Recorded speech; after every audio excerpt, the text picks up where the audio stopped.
오늘 말씀은 로마서 11장 18절에서 23절 접붙임을 받으라 라는 말씀입니다.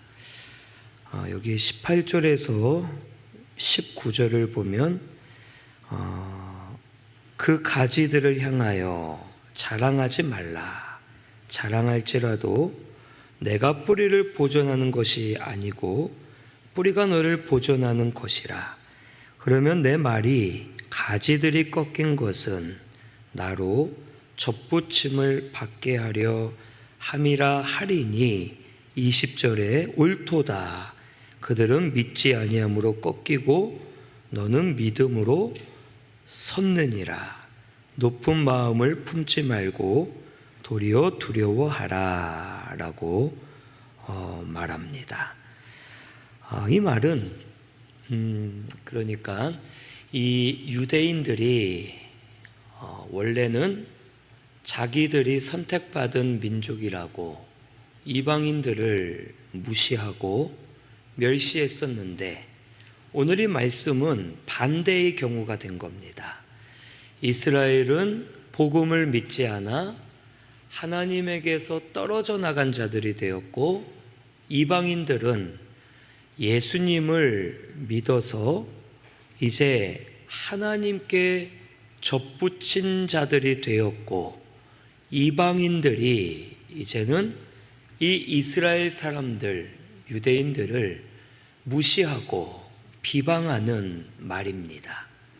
그러면서 저들이 예수님을 믿지 않은 것은 이방인인 우리를 예수 믿게 하기 위해서 이렇게 된 것이 아니냐.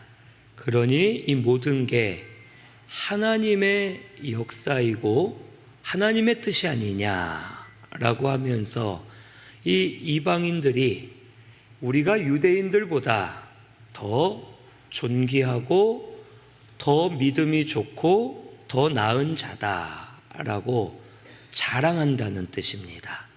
그래서 오늘 말씀 18절에 자랑하지 말라라고 했고 너희들의 말이 맞지만 맞으면서 또 틀리다 하면서 20절에 저들이 믿지 않아 꺾였고 너는 믿음으로 섰다. 높은 마음을 품지 말고 도리어 두려워하라 라고 말하는 겁니다.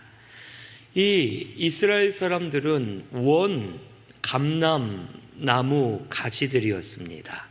그리고 모든 이방인들은 돌 감람나무 가지들이었어요. 그래서 이 돌 감람나무 가지를 원 감람나무에 접붙여서 이제 그 나무에서 생명을 받아 점점 자라나고 생명이 있게 된 것을 예수 믿은 것으로 이제 상징적으로 말하는 겁니다. 그리고 예수를 믿으면서도 우리가 계속 접붙임을 받아야지만 나무를 통해 생명을 받아 누릴 수 있음을 가르쳐 주는 거예요. 그런데 이방인들은 유대인들은 결국 이스라엘 사람들은 안 믿었고 우리는 믿었으니까 우리가 저들보다 더 뛰어나고 존귀하다라고 자랑할 때 자랑하지 말라라는 뜻입니다. 그러면서 하나님께서 21절에 원 가지들도 아끼지 아니하셨으니 너도 아끼지 아니하시리라 라고 말해주는 겁니다.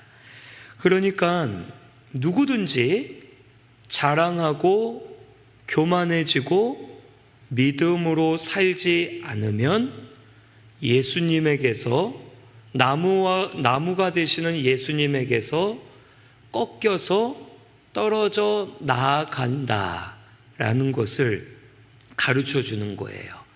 이스라엘도 저들이 이방인들보다 못해서나 부족해서가 아니고 저들이 믿지 않았기 때문에 예수님에게서 떨어져 나갔고, 이방인은 너희들은 믿었기 때문에 예수님에게 접붙임을 받았지만 지금이라도 너희들이 교만해져서 믿지 않는 자가 되고 다른 것을 붙들고 나아가면 너희들도 언제든지 꺾여서 떨어져 나아가고 버림을 받을 수 있다라는 것을 말해 주는 겁니다.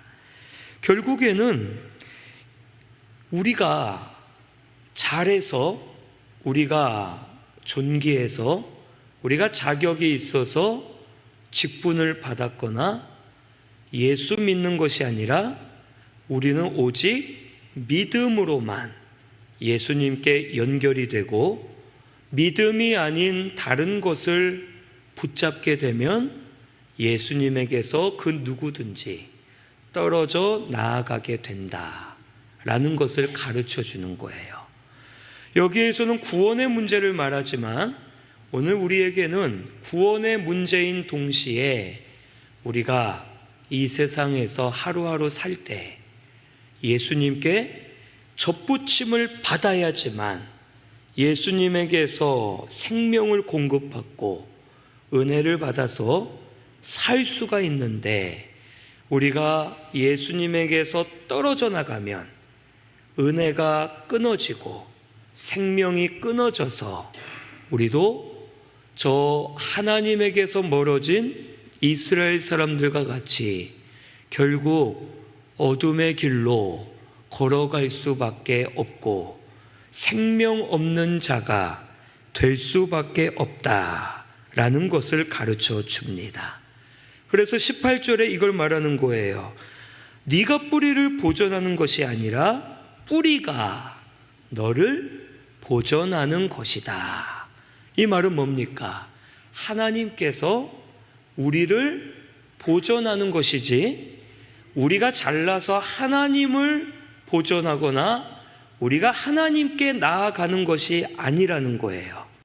우리는 하나님 은혜로 구원받았고 지금도 하나님 은혜로 살고 있는데, 그 하나님 은혜는 내가 잘나서나 내가 높아서나 내가 자격이 있어서 하나님의 은혜를 받는 것이 아니라는 겁니다. 하나님의 은혜를 받아 살고 생명을 받아 사는 것은 오직 믿음이라는 거예요.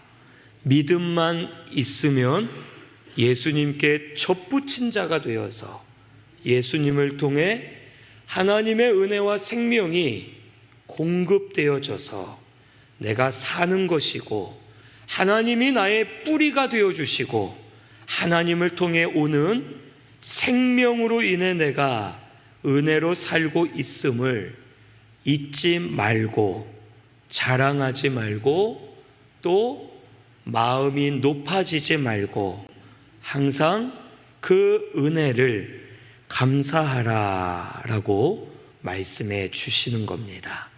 오늘 우리 성도님들은 이것을 잊지 말아야 됩니다. 우리가 신앙생활하다 보면 나도 모르게 마음이 교만해질 때가 참 많죠. 내가 목사니까, 내가 장로가 됐고 안수집사고 권사니까, 내가 열심히 주의 일 하니까, 내가 기도 많이 하니까, 내가 은사 받았으니까, 내가 남들보다 말씀을 많이 아니까, 그래도 내가 다른 사람들보단 좀 특별하다, 내가 뭔가 이 직분 받을 만한 자질이 있나 보다, 내가 은사 받은 걸 보니 남들보단 영적이고 신령하다, 내가 말씀을 많이 깨닫는 것 보니, 내가 하나님께 응답받는 것 보니 내가 그래도 옆에 성도들보다는 내가 조금 더 낫지 않을까 하면서 우리의 마음이 교만해질 때가 있습니다. 하지만 그게 아니라는 겁니다. 뿌리 되시는 하나님의 은혜로 내가 지금 살고 있고 하나님이 주셨기 때문에 은사, 은혜, 또 여러 가지 직분, 이 모든 것을 내가 받아서 주를 위해 살고 있는 것이지, 내가 잘나서나 내가 남들보다 높아서 또 자격이 돼서 이런 것들을 받아서 사는 것이 아님을 잊지 말아야 된다는 겁니다. 우리가 하나님의 은혜를 받는 것은 잘나서라는 기준이 아니에요. 내가 남들보다 더 많은 걸 가져서도 아닙니다. 지식이 있어서도 아니고, 남들보다 예뻐서도 아니고, 남들보다 돈이 많아서도 아니고, 남들보다 직분이 더 있다 해서 은혜 받는 게 아니라는 거예요. 하나님이 은혜 주시는 자는 오직 믿는 자, 믿음으로 나아가는 자를 하나님이 기뻐하시고, 믿음으로 나아가면 가진 것이 없고 부족하고 연약해도 누구든지 하나님께 접붙임 바가 되어서 하나님의 은혜가 임하게 될 것을 우리에게 가르쳐 주시는 겁니다. 우리 신승교회는 그래서 믿음으로 나아가야 되는 거예요. 아시겠죠? 교회는 실력으로 하는 데가 아닙니다. 세상적인 지식으로 실력으로 하는 데가 아니에요. 우리 찬양대도 마찬가지겠죠. 찬양팀, 찬양대도 마찬가지예요. 주일날도 찬양대들이 있고, 오늘 여기 찬양대도 있고 다 있죠. 우리 찬양대가 다 성악을 전공한 게 아니죠. 성악 전공하신 분은 거의 없죠, 사실. 그런데 찬양이 은혜가 돼요. 왜 은혜가 됩니까? 정말 막 잘할 때도 있지만 못할 때도 있어요, 사실. 때로는 박자가 안 맞으실 때도 있고, 여기 찬양대가 아니라 모두를 말하는 거예요. 아시겠죠? 박자가 안 맞을 때도 있고, 또 여기서 멈춰야 되는데 어떤 분은 또 소리를 지르는 경우도 있고, 가끔은 화음이 안 맞을 때도 들리거든요. 뭐 여러 가지 실수가 될 때가 있어요. 그리고 각자 파트, 자기 파트를 화음을 놓쳐서 이상한 음을 내는 분도 저는 들려요, 사실. 하지만 은혜가 돼요. 왜 그럴까요? 믿음으로 하기 때문에 그래요. 반주나 드럼, 이런 악기 하시는 분들도 마찬가지예요. 실력이 아니라 우리는 믿음으로 하는 겁니다. 교회는 믿음으로 할 때 하나님이 받으시는 거예요. 실력으로 한다면 실력자들만 뽑아야겠죠. 외부에서 데려오고 여러 가지 방법을 써야겠죠. 그런 사람들 필요 없어요. 실력이 좋아도 믿음 없는 분들은 쓸모가 없는 겁니다. 교회에서는. 아시겠죠? 모든 일이 마찬가지입니다. 봉사를 할 때에도, 또 여러 가지 우리가 모여서 일할 때에도 교회는 실력으로 하는 게 아니에요. 믿음으로 해야지만 하나님께 접붙임 바가 되어서 하나님의 은혜가 우리에게 임하게 됨을 잊지 말아야 되겠습니다. 그래서 남을 판단할 필요도 없고 나 자신을 자책할 필요도 없는 거예요. 저도 이 마이크에 대고 찬양을 항상 이렇게 하잖아요. 저 찬양 잘 못하잖아요. 근데 그냥 하는 거예요. 제가 좀 못하면 어떻습니까? 그냥 들으셔야지 어떡하겠어요. 저는 믿음으로 하는 거예요. 때로는 음이 안 올라가고, 때로는 유난히 숨이 찰 때가 있고, 때로는 목이 안 좋아서 힘들 때도 있어요. 하지만 그럴 때마다 알아서 들으시고, 저는 하나님께 믿음으로 하는 겁니다. 성도 들으라고 하는 게 아니잖아요. 제가 찬양하는 것은 하나님 들으시라고 하는 거예요. 우리 찬양대도 마찬가지겠죠? 우리 찬양팀도 마찬가지예요.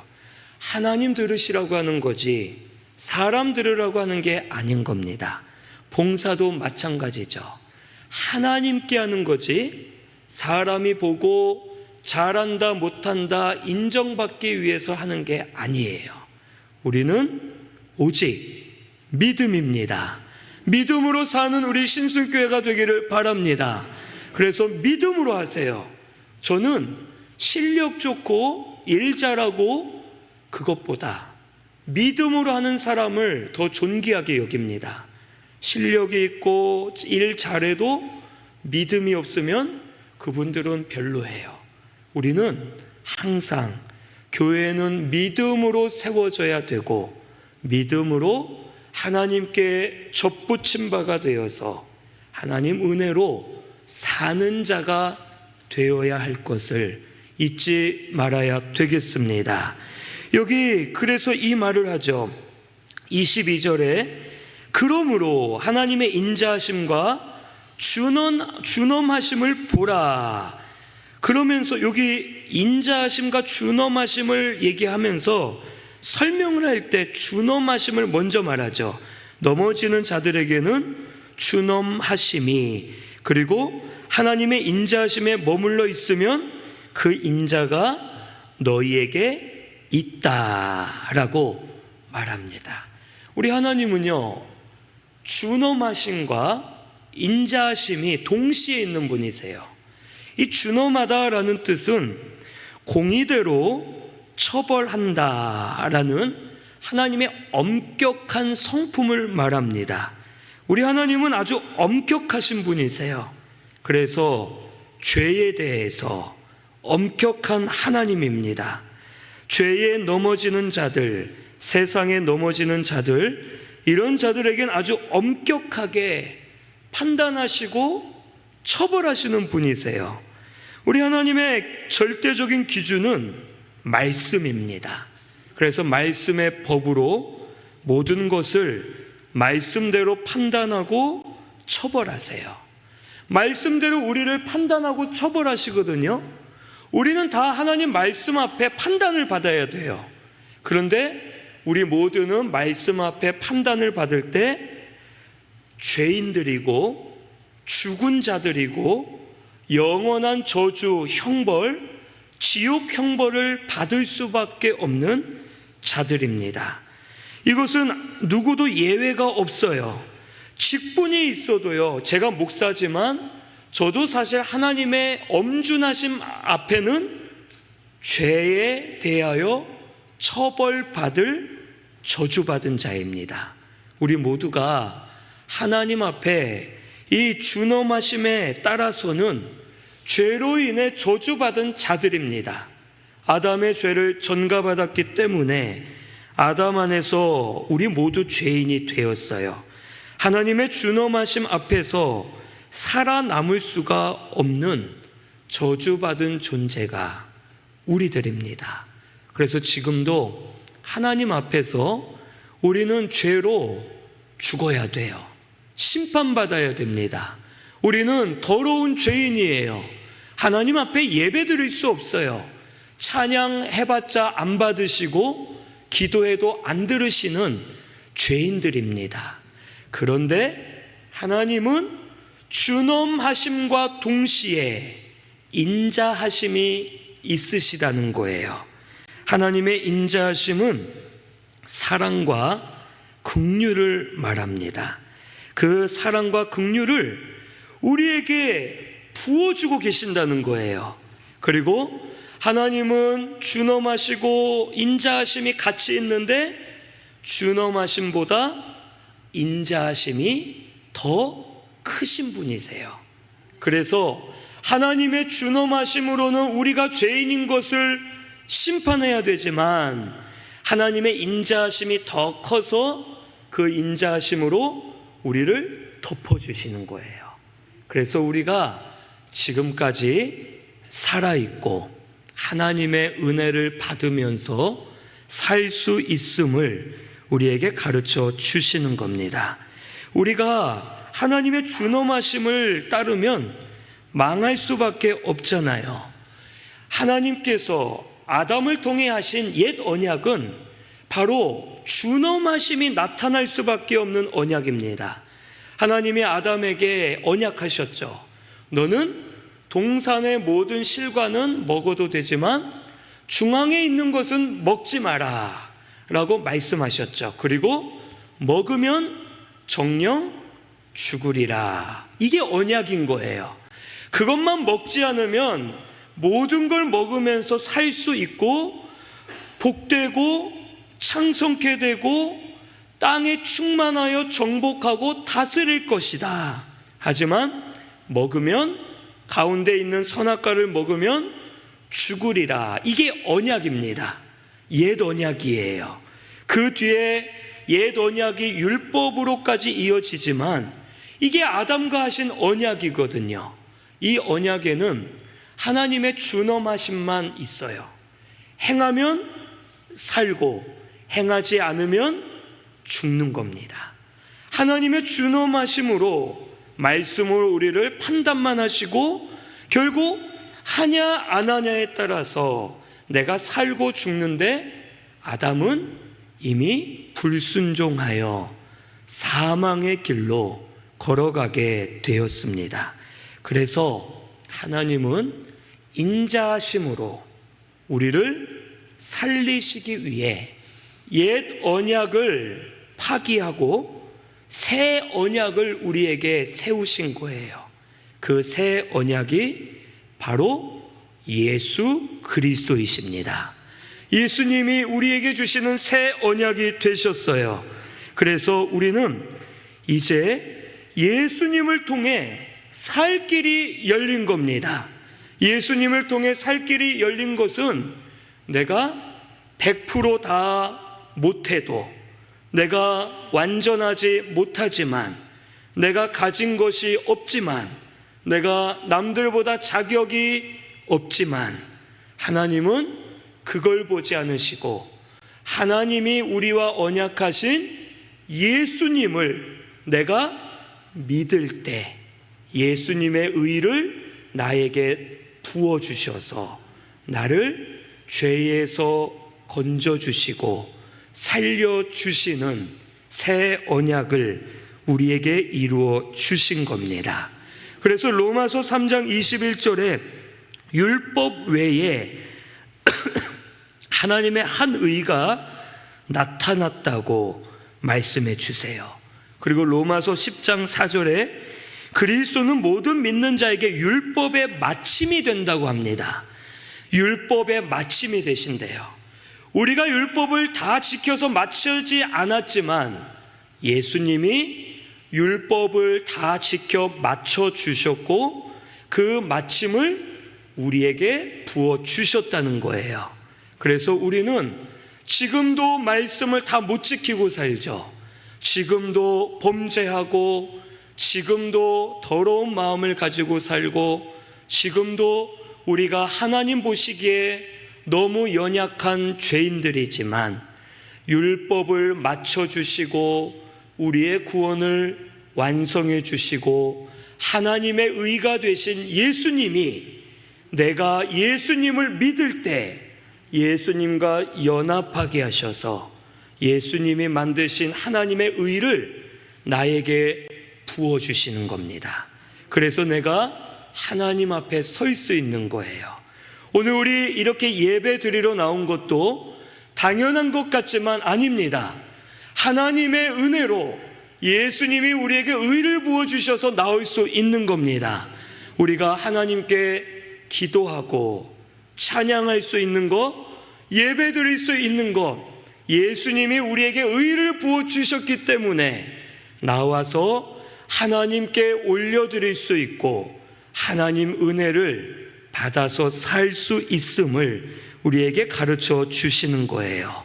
결국 하나님의 인자하심을 내가 체험하려면 뭐로 돼야 되는 겁니까? 예수님을 믿는 믿음이라는 거예요.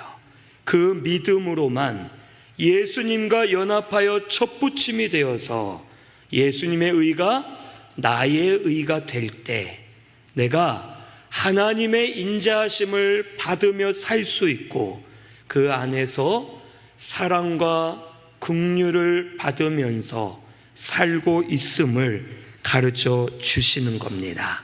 우리 갈라디아서 3장 11절 한번 찾아볼까요?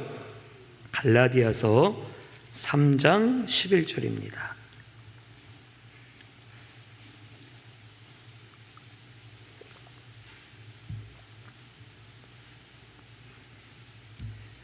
갈라디아서 3장 11절 같이 봉독합니다. 시작.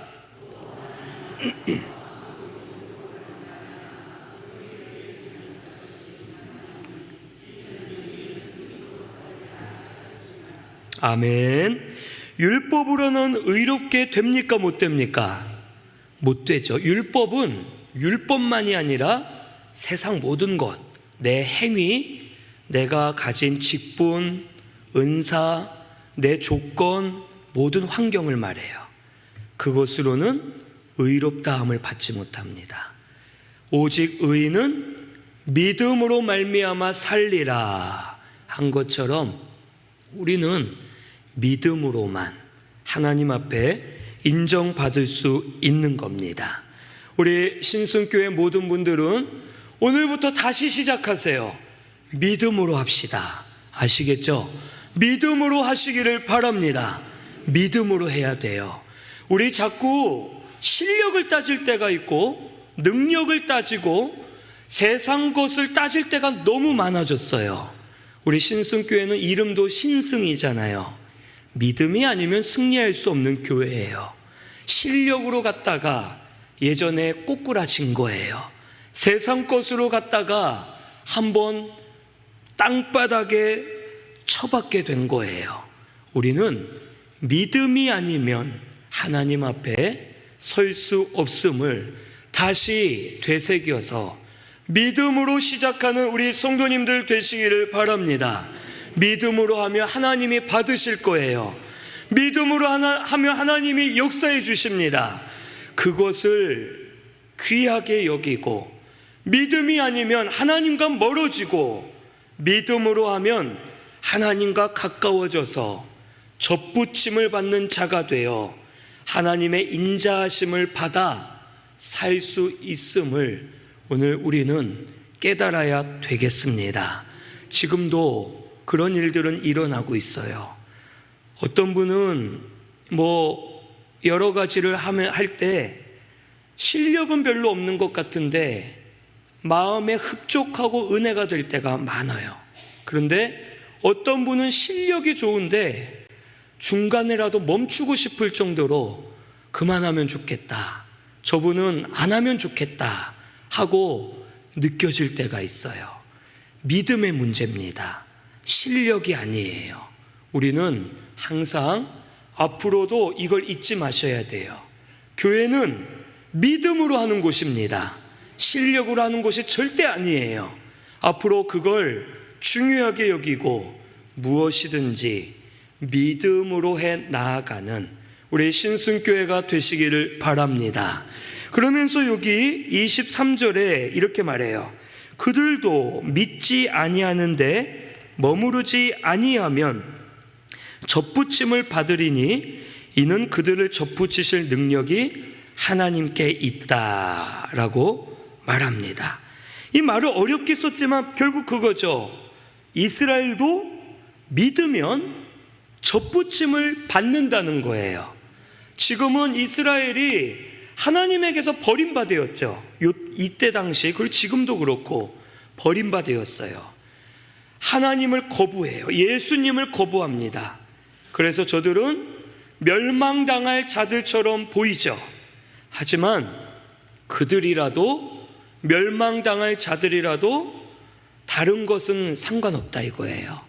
지금 멸망당할 자처럼 보이고 예수님을 알지 못하고 지금 전혀 구원받을 모습이 아니라도, 다른 것이 아닌 혈통이나 민족, 세상의 조건을 내세우는 것이 아닌 믿음으로 나아오면 하나님에게 접붙이실 능력이 있기 때문에 저들을 다시 살려주실 것이다 라고 말하는 거예요. 이 말은 뭡니까? 이스라엘에게 소망이 있다는 거죠. 근데 그건 이스라엘에게 뿐만이 아니죠. 누구든지 소망이 있다는 거예요. 사도 바울 한번 보세요. 우리가 성경에 나와서 사도 바울을 당연하게 여기지만 사실 이 당시의 사람들은 사도 바울이 하나님을 섬기고 예수님 믿는 자가 된 것이 기적이죠. 아주 악한 자예요. 기독교를 박멸하려 했던 사람이고 가장 믿음 있고 신실한 스데반 집사를 돌로 쳐 죽이는데 앞장선 자이고 여전히 믿는 자를 잡아 죽이려고 이제 다메섹 도상을 지나가던 중이었어요. 그때 예수님이 만나 주셨죠. 사람은 사도 바울에게 아무리 설명을 해도 사도 바울의 마음이 변하지 않아요. 스데반 집사가 죽기 전에 예수님에 대해서 그렇게 간절하게 전했는데, 얼굴이 천사의 얼굴같이 복음을 능력 있게 전했는데 사도 바울은 변하지 않았거든요. 바울은 더 악함이 올라와서 스데반을 죽였어요. 기세가 등등했고 살기가 넘치는 사람이었습니다. 기독교와 대적하는 최고의 원수였어요. 하지만 하나님이 그를 접붙여 주셨고 하나님의 능력으로 변화시켜 주신 겁니다. 접붙이는 능력은 하나님께 있어요. 우리에겐 없습니다. 내가 실력 있다고, 내가 뭘 잘한다고 하나님께 가까이 가는 게 아니에요. 하나님이 나를 인정해 주셔야지만 내가 하나님께 접붙인 바가 되어 하나님의 은혜를 받아 살 수 있는 겁니다. 그것은 오직 하나라는 거예요. 바로 믿음입니다. 아시겠죠? 우리 신승교회는 믿음을 가장 중요하게 여기는 교회가 되기를 바랍니다. 그래서 믿음으로 살아야 돼요. 믿음으로 살면요, 세상 조건이 다 상관없어져요. 믿음으로 살면 육체의 것을 다 내려놓게 됩니다. 믿음으로 살면 누가 뭐가 있고 누가 어떻고 다 상관없어요. 나는 믿음으로 나아가기 때문에 부끄럽지도 않고 하나님이 은혜 주실 것을 믿고 은혜 받아서 사는 자가 되는 겁니다. 우리 믿음으로 날마다 하나님께 접붙임을 받아 사는 우리 성도가 되기를 바랍니다. 믿음이 아니면 하나님과 멀어져요. 아시겠죠? 믿음이 아닌 다른 것은 하나님과 멀어집니다. 내가 목사니까 이 직분을 내세우면 저도 하나님과 멀어지는 거예요. 내가 장로니까, 안수집사니까, 권사니까, 내가 회장이니까, 내가 뭐 리더니까 그런 거 내세우면 하나님과 멀어진 증거입니다. 그런 거 다 상관없이 하나님 믿음으로 하겠습니다 하는 사람이 하나님과 가까워진 것이고 하나님께 접붙여져서 하나님의 은혜로 사는 자임을 오늘 우리는 잊지 말아야 되겠습니다. 우리 하나님께 접붙임을 받아서 날마다 하나님의 인자하심으로 사는 저와 우리 성도님들 되시기를 바랍니다. 우리 믿음으로만 하나님과 가까워질 수 있음을 깨달으시고 믿음으로 예배드리고 믿음으로 찬양하고 기도하고 믿음으로 봉사하고 사명하고 믿음으로 교회를 섬기고 믿음으로 가정생활하고 믿음으로 직장에서 일하고 믿음으로 사는 우리 신승교회가 꼭 되시기를 바랍니다. 우리 말씀 생각하면서 통성으로 같이 기도하겠습니다.